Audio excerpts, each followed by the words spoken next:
انسان جب کسی شخص سے پیار کرنے لگے، کسی کو اپنا رہبر اور رہنما ماننے لگے، پھر اگر وہ اس ہستی کو جہتوں میں اور مختلف قسم کی سمتوں میں قید کرنے لگے تو اس کی محبت کمزور سی نظر آتی ہے۔ کہے کہ مجھے فلاں سے پیار ضرور ہے، پر اتنا ہے، اتنا نہیں ہے، اس حد تک ہے، اس سے آگے نہیں ہے، اتنا کروں گا، اس سے آگے نہیں جاؤں گا، اتنی بات مانوں گا، اس سے زیادہ نہیں مانوں گا، تو محسوس ہوتا ہے کہ اس شخص نے محبت کی نہیں۔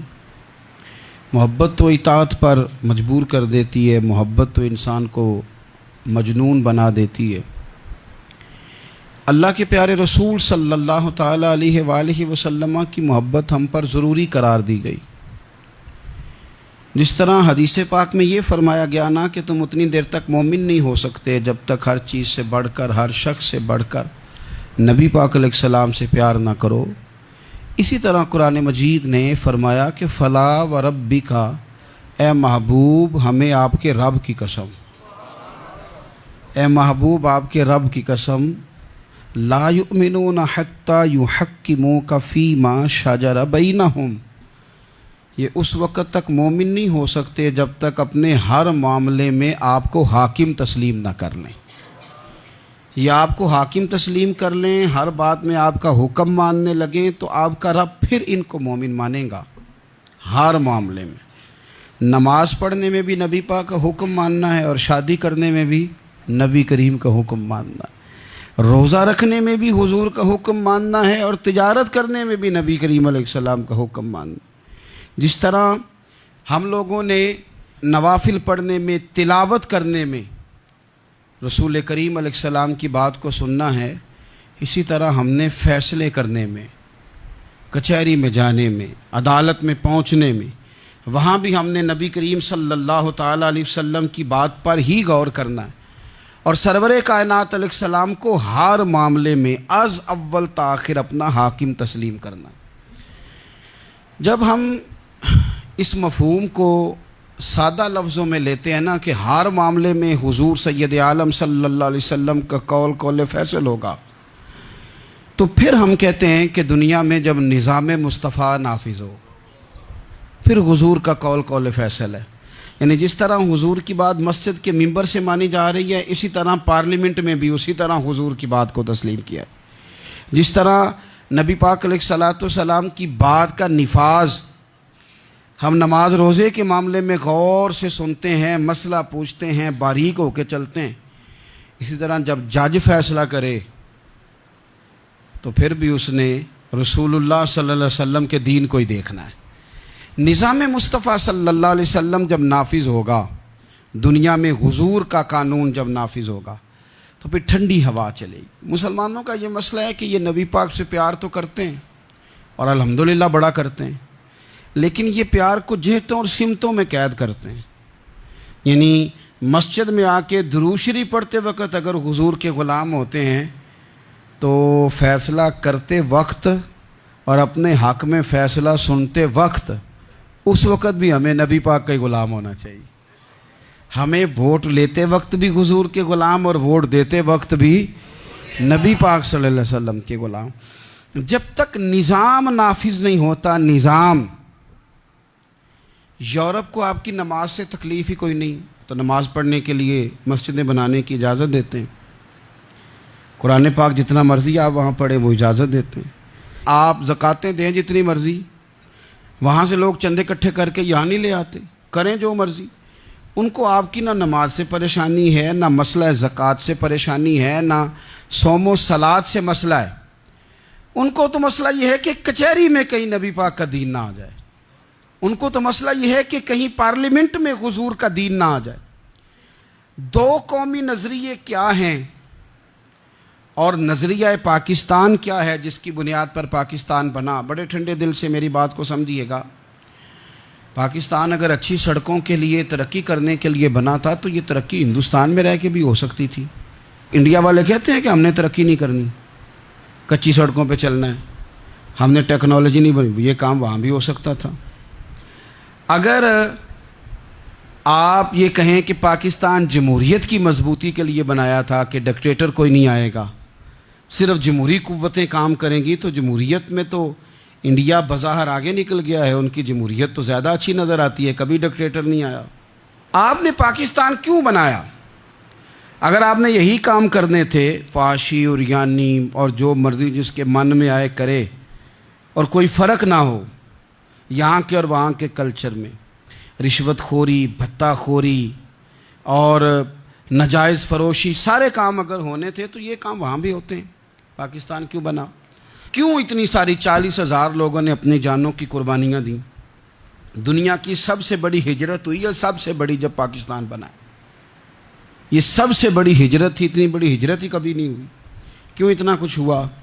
وہ اس لیے ہوا کہ ہمیں بتایا گیا تھا کہ وہاں نہ سوشلزم، نہ وہاں خالی جمہوریت کا راگ الاپا جائے گا، بلکہ ایک بلند نعرہ لگایا گیا تھا۔ نعرہ کیا تھا؟ پاکستان کا مطلب کیا؟ پاکستان کا مطلب کیا؟ لا الہ الا اللہ محمد رسول اللہ صلی اللہ علیہ۔ یہ عنوان بنایا گیا۔ غریب آدمی کو بتایا گیا کہ جب پاکستان بنے گا تو وہاں حضور کا نظام نافذ ہوگا، جاگیردار کی اور غریب کی تفریق ختم ہوگی۔ جس طرح امیر کے بچے کو کالج میں داخلہ ملے گا، غریب کے بچے کو بھی ملے گا۔ وہاں بتایا گیا کہ لوگ وہاں ہر لحاظ سے اپنے آپ کو برابر سمجھیں گے۔ وہاں وہی بات ہوگی جو جناب صدیق اکبر کرتے تھے، وہاں وہی جملے دہرائے جائیں گے جو حضرت عمر فرماتے تھے، وہاں اسی طرح غریب پر سخاوت کی جائے گی، اسے دیا جائے گا جس طرح حضرت عثمان غنی کرتے تھے، وہاں اسی طرح فقر کا دور دورہ ہوگا، سادگی کا حسن ہوگا، اپنائیت کا نور ہوگا جو مولا علی شیر خدا نے عطا فرمایا تھا۔ اس سوچ کی بنیاد پر پاکستان بنایا گیا، اس سوچ کی بنیاد پر، اور اسی سوچ کو آگے لے کر کے جایا گیا۔ کوئی سیاسی پارٹی اب یہ بات نہیں کرتی۔ دو قومی نظریے کا معنی یہ تھا کہ ہندو الگ قوم ہے، مسلمان ایک الگ قوم ہے، ان کا رہنا سہنا، اٹھنا بیٹھنا، کھانا پینا الگ ہے، ہمارا اٹھنا بیٹھنا، کھانا پینا، سارے معاملات الگ ہیں، تہذیب و تمدن الگ ہے، لہذا ہمیں الگ سے خطہ چاہیے جہاں ہم اسلامی نظریات کے مطابق آزاد ہو کے اپنا وقت گزار سکیں۔ اس دو قومی نظریے کی بنیاد پر، پہلے تو علامہ اقبال اس کے قائل نہیں تھے۔ علامہ اقبال کا پہلے خیال یہ تھا کہ سارے جہاں سے اچھا ہندوستان ہمارا، یہ اقبال نے لکھا تھا۔ پھر اقبال کہتے ہیں میری سوچ بدلی، اور پھر میں نے کہا کہ نہیں، خطوں کے زور پہ نہیں، آپ رنگ نسل کے زور پہ نہیں، بلکہ کہنے لگے کہ اپنی ملت پر قیاس اقوام مغرب سے نہ کر، خاص ہے ترکیب میں قوم رسول ہاشمی۔ آپ جو تقسیم کریں گے، یہ جو تقسیم ہوئی ہے نا عرب کی، یہ مذہب کی بنیاد پہ نہیں ہوئی، یہ تو ان کی ذاتی لڑائیاں تھیں، چھوٹا سا دبئی بن گیا، چھوٹا سا مسقط، چھوٹا سا ابو ظبی، یہ تو ان کی ذاتی لڑائیاں تھیں، قبیلوں کی لڑائیاں تھیں، جنگیں تھیں، چھوٹے چھوٹے ملک الگ سے تقسیم ہو گئے۔ یہ مذہب کی بنیاد پہ ایسا نہیں ہوا۔ دنیا میں جتنی ریاستیں ٹوٹ کر بڑی ریاستوں سے الگ ہوئیں تو اس میں یہ تھا کہ ہماری قوم الگ ہے، ہم سردار علیحدہ سے ہیں، اس لیے ہم علیحدگی پسند ہیں۔ دنیا کے اندر دو ہی وطن ہیں جو دین کے نام پہ بنے، دو ہی اسٹیٹ ہیں جو اسلام کے نام پر وجود میں آئیں، پہلی مدینہ منورہ ہے اور دوسری پاکستان ہے۔ خالص مذہب کے نام پر یہ دو ریاستیں وجود میں ہیں، ایک مدینہ طیبہ اور دوسرا پاکستان۔ پاکستان کا مطلب کیا؟ لا الہ الا اللہ محمد رسول اللہ صلی اللہ علیہ وسلم۔ اس بنیاد پر اس وطن کو، خطے کو حاصل کیا گیا، یہی نعرہ لگایا گیا، یہی نعرہ محمد علی جناح لگاتے تھے، یہی ڈاکٹر اقبال لگاتے تھے، یہی نعرہ چودھری رحمت علی لگاتے تھے، یہی وہ نعرہ تھا جس نعرے کو تحریک پاکستان کے قائدین نے آگے پہنچایا۔ اس زمانے میں جو رائٹر لکھتے تھے ان کی تحریریں آپ آج بھی نکال کے دیکھ لیں، وہ کہا کرتے تھے کہ پاکستان قائم ہوگا تو امیر غریب کی تفریق ختم ہوگی، پاکستان میں وہی نظام آئے گا جو نظام رسول پاک صلی اللہ علیہ وسلم لے کے آئے، قرآن کو نافذ کر دیا جائے گا۔ یہ اس زمانے کے لوگ لکھا کرتے تھے، بیان کرتے تھے، اسی کا ابلاغ ہوتا تھا۔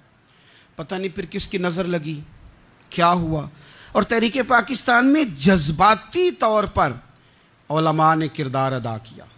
علماء نے، حضرت مولانا عبدالحامد بدایونی، حضرت مولانا سید نعیم الدین صاحب مراد آبادی، حضرت مولانا عبدالعلیم صاحب میرٹھی، اور ایک بڑا نام امیر ملت حضرت پیر سید جماعت علی شاہ صاحب محدث علی پوری، 100 سال سے زیادہ عمر کے بابا جی تحریک پاکستان کے لیے جلسے ہو رہے ہیں۔ بابا جی سے اٹھا نہیں جاتا، تو جس طرح 4 لوگ چارپائی پہ جنازہ اٹھاتے ہیں، اس طرح 4 لوگوں نے چارپائی پہ بابا جی کو اٹھایا ہوا ہے، امیر ملت سید زادے، اور چارپائی ان کی اٹھا کے جلسوں میں لے جائی جاتی ہے، اور وہ تقریریں کرتے ہیں اور کہتے ہیں سنو بھائی، جو مسلم لیگ کو ووٹ نہیں دے گا پھر ہم اس کا جنازہ بھی نہیں پڑھائیں گے، جو ووٹ نہیں دے گا ہم دفن بھی نہیں ہونے دیں گے اپنے قبرستانوں میں، جو ووٹ نہیں دے گا ہمارا مرید ہی نہیں۔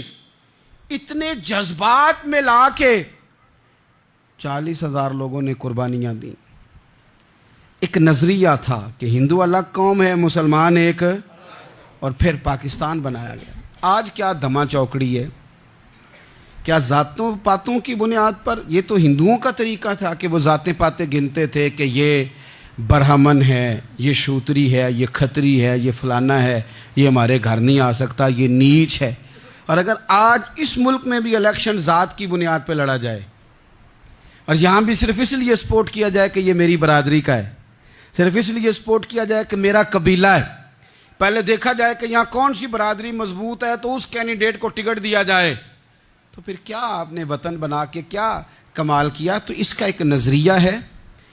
کیا نظریہ ہے؟ کہ مسلمانوں کا رہنا، اٹھنا، بیٹھنا، کھانا پینا الگ ہے۔ دیکھو ایک سادی سی بات ہے،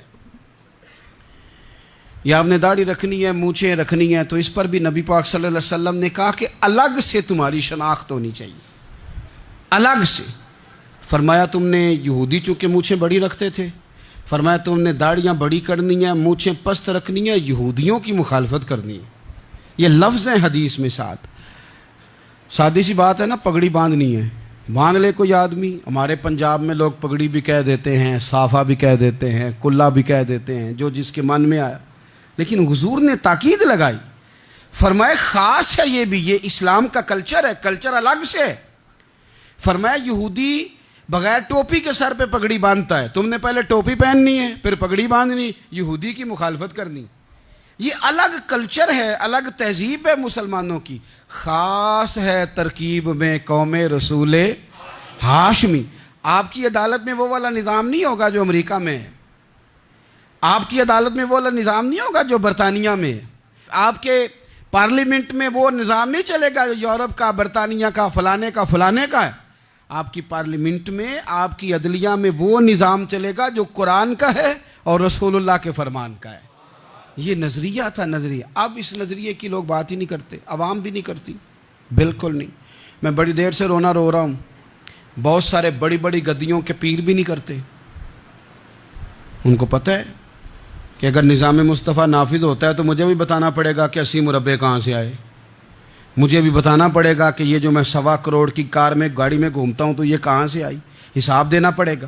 اور پھر جب پاکستان بن گیا، قربانیوں کے بعد بنا، آپ نے ناراض نہیں ہونا، میرا مہاجر فیملی سے تعلق ہے، جو عزیز رشتہ دار قریبی یہاں رہتے تھے نا، مقامی، وہ تو مہاجروں میں رشتہ داری نہیں کرتے تھے۔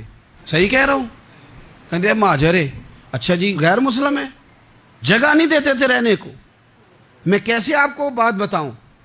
پھر اس چھوٹی چھوٹی غلطیوں کو لوگوں نے ووٹ بنا کے بڑی بڑی قتل و غارت نہیں کی اس ملک میں۔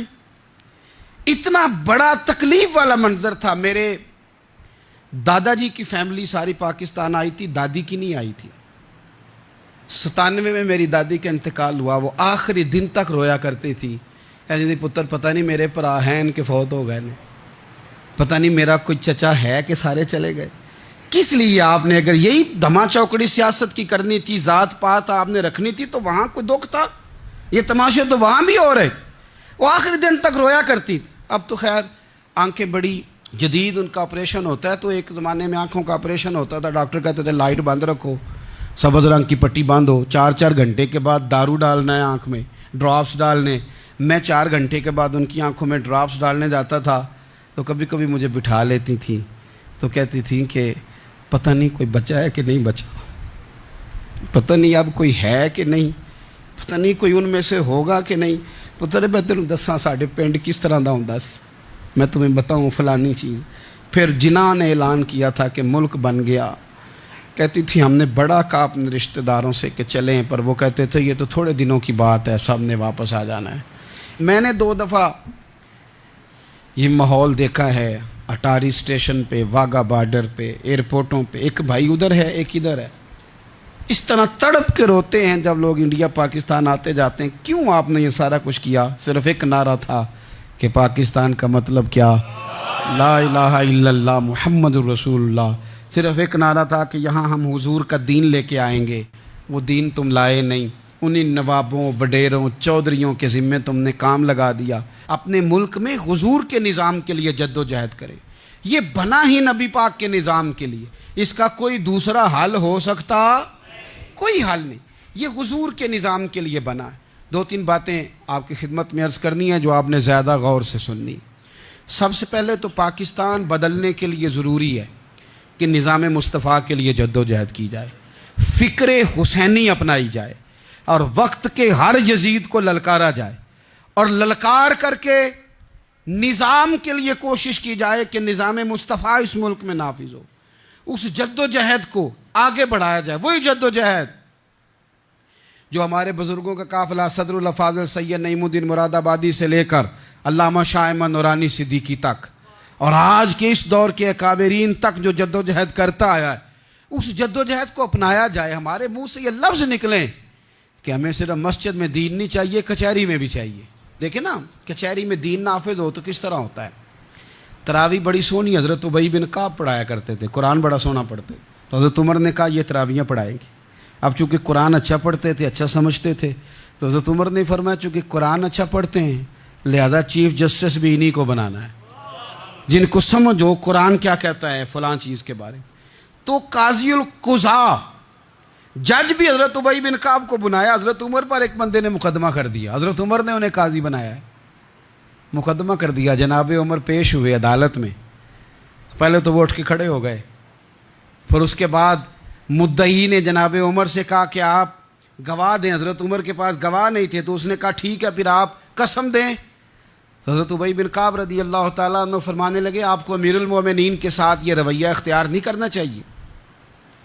آپ امیر المومنین سے قسم کا مطالبہ کر رہے ہیں, آپ کو پتہ نہیں کہ یہ وہ ہستی ہے جن کی رسول پاک علیہ الصلوۃ والسلام نے گواہیاں دی ہیں کہ بڑے کام کے آدمی ہیں, ان کی فضیلتیں حضور نے بیان فرمائی ہیں. آپ امیر المومنین سے.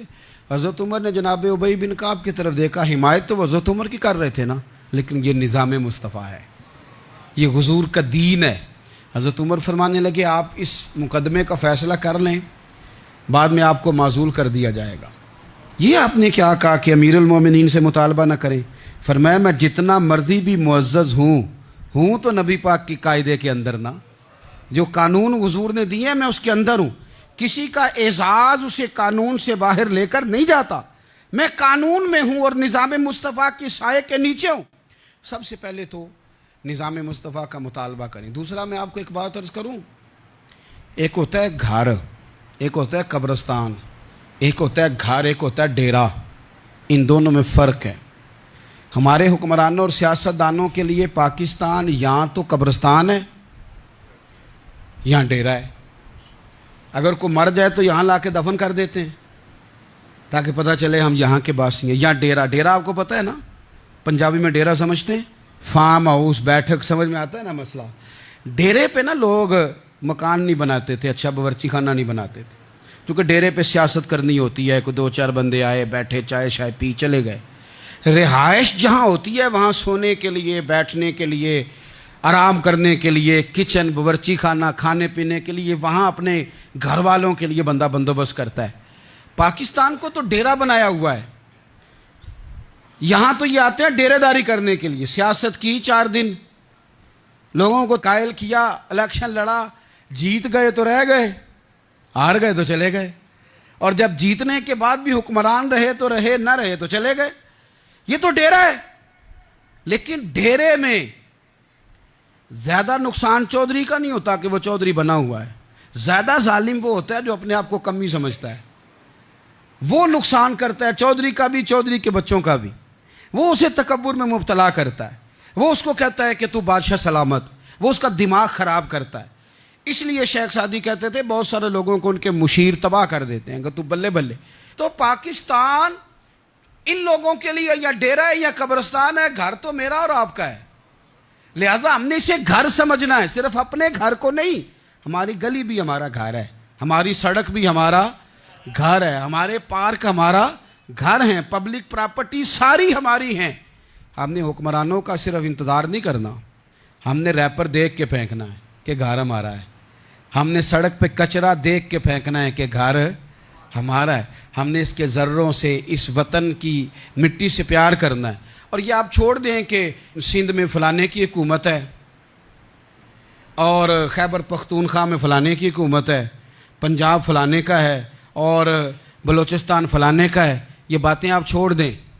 خیبر پختونخوا بھی درویشوں کا ہے، حضرت بابا عبدالرحمن کا ہے، پیر آف مان کی شریف کا ہے خیبر پختونخوا، سندھ حضرت عبداللہ شاہ غازی کا ہے، اور پنجاب بابا فرید کا ہے اور داتا علی اجمیری کا ہے۔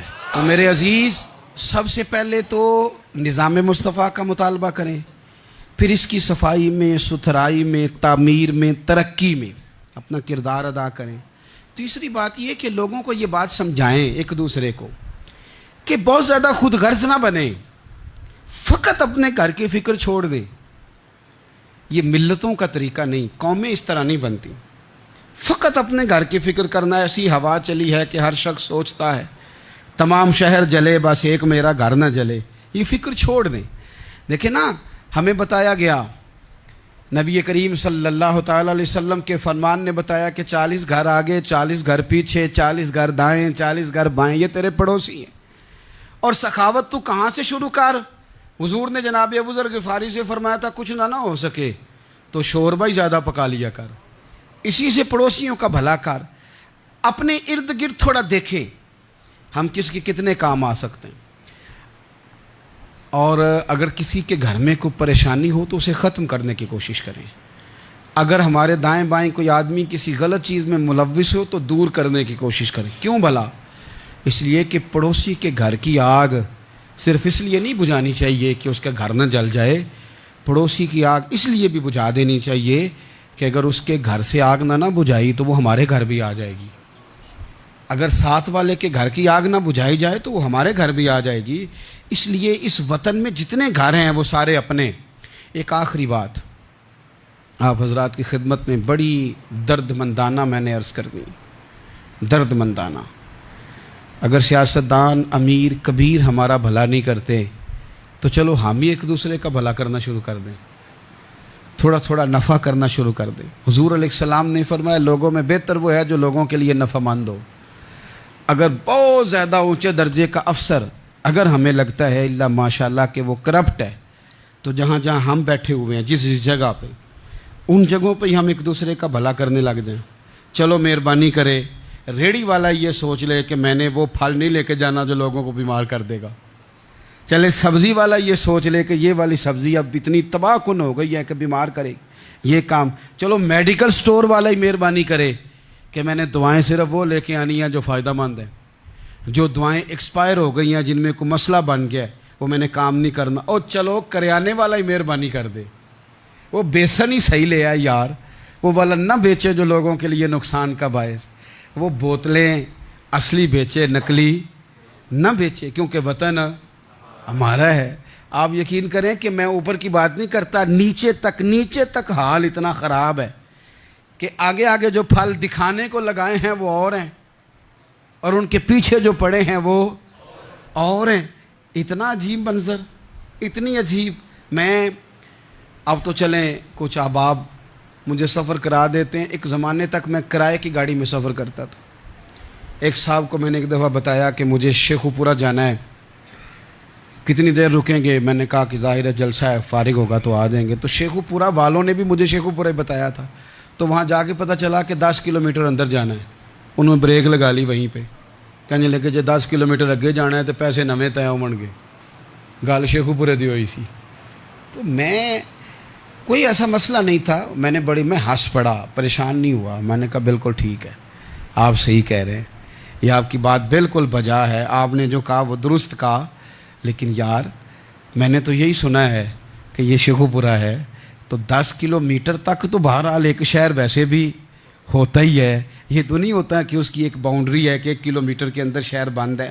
لیکن میں نے کہا کہ تیری سوچ نے ایک بات مجھے، اس دوست کو میں نے سمجھایا، پیارے تھے، قائل کیا، اور میں نے کہا تمہاری سوچ سے ایک بات میری سمجھ میں آئی ہے کہ ہم بڑے خود غرض ہیں، ہمیں صرف ہمارے حکمران نہیں لوٹتے، بس ہاتھ نہ پہنچے تو انگور کھٹے ہیں، ورنہ اگر پہنچ جائیں تو کوئی ایک طریقہ ہونا چاہیے کسی بندے کو کسی جگہ نیچے لے کے آنے کا کہ او ہو 10 کلومیٹر آپ نے تو یہ کہا تھا، اب کیسے بات ہوگی؟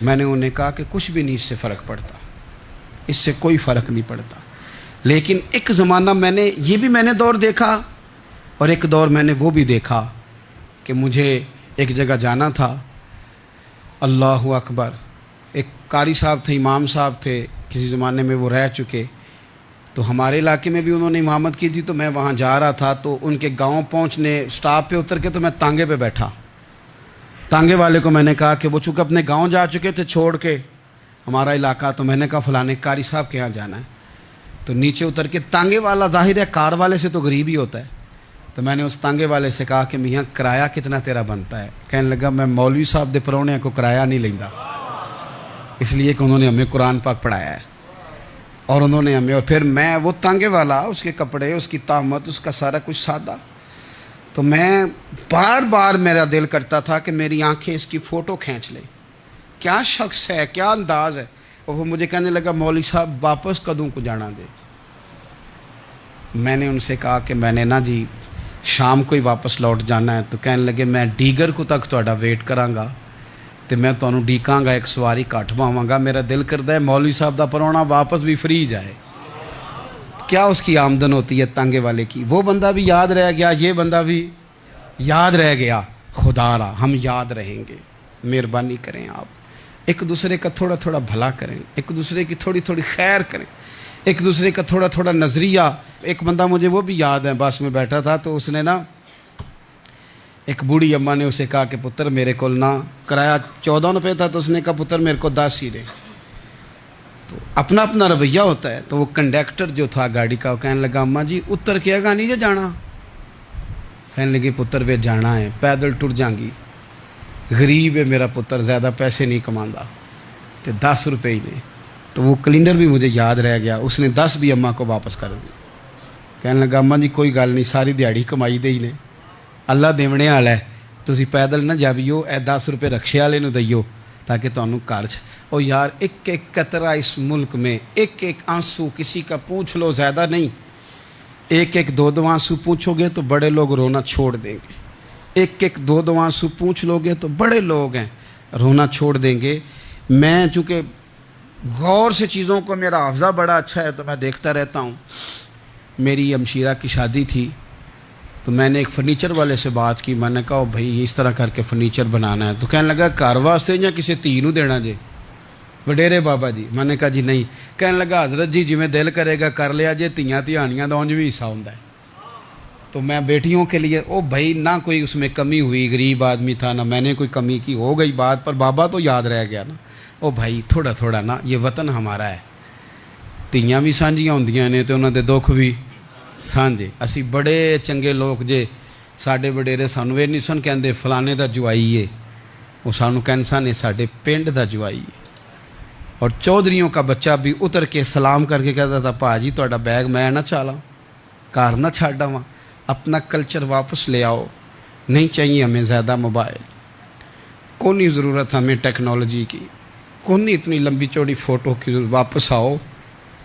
بیٹی اس پنڈ ہی ساڈی تھی ویائی ہے، اتھے جدو برات جائے گی تو اس تھی دا بھی تحفہ جائے گا، کیونکہ اتھے یہ واپس آ جاؤ، نہ اتنے جدید بنو کہ خود غرضی ہو، نہ یہ جملے بولو کہ میں ضرورت پڑے تو گدھے کو باپ بنا لیتا ہوں، اس طرح نہ کرو، اپنی ہی مٹی پہ چلنے کا سلیقہ سیکھو۔